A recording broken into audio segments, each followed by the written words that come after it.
عادل ایک چھوٹا سا لڑکا تھا جس کا دل بہادری کی کہانیوں سے بھرا ہوا تھا۔ وہ روزانہ اپنے گاؤں کے پاس والے جنگل میں جا کر جانوروں کو دیکھتا اور ان کی حرکتوں کو سمجھنے کی کوشش کرتا تھا۔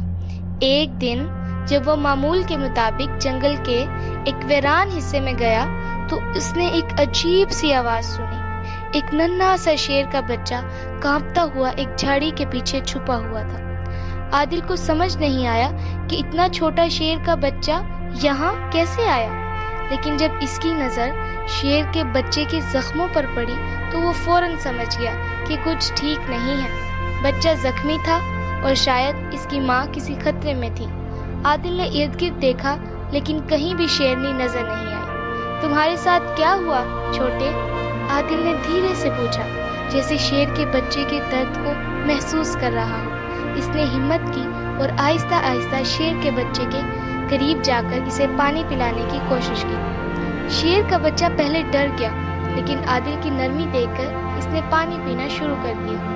عادل نے فیصلہ کیا کہ وہ شیر کے بچے کو اپنے ساتھ لے جائے گا اور اس کی مدد کرے گا۔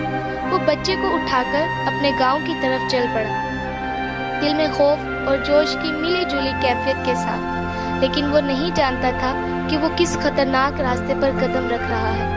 گاؤں پہنچتے ہی عادل نے بچے کو چھپانے کی کوشش کی، کیونکہ اسے معلوم تھا کہ اگر گاؤں کے لوگ دیکھیں گے تو وہ فوراً اسے مار ڈالیں گے۔ سب لوگوں کو شیر سے ڈر تھا اور شیر کا بچہ بھی ان کے لیے خطرہ بن سکتا تھا۔ لیکن رات کے وقت جب عادل اپنے گھر میں چھپ کر شیر کے بچے کے زخم پر مرہم لگا رہا تھا تو باہر جنگل سے ایک گرجدار آواز آئی۔ عادل کا دل دہل گیا۔ یہ شیرنی کی آواز تھی، وہ اپنے بچے کو ڈھونڈ رہی تھی۔ عادل سمجھ گیا کہ اب شیرنی اپنے بچے کو واپس لینے ضرور آئے گی۔ وہ اپنی زندگی کو خطرے میں ڈال کر جنگل کی طرف بھاگا اور شیر کے بچے کو لے کر اس کی ماں کے سامنے جا کھڑا ہوا۔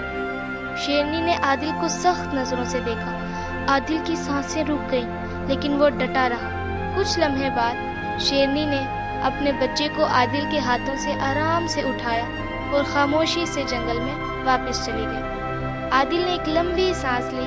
اس نے ایک شیرنی کی ماں کے دل کو سمجھا تھا اور خود بھی ایک بہادری کی کہانی کا حصہ بن چکا تھا۔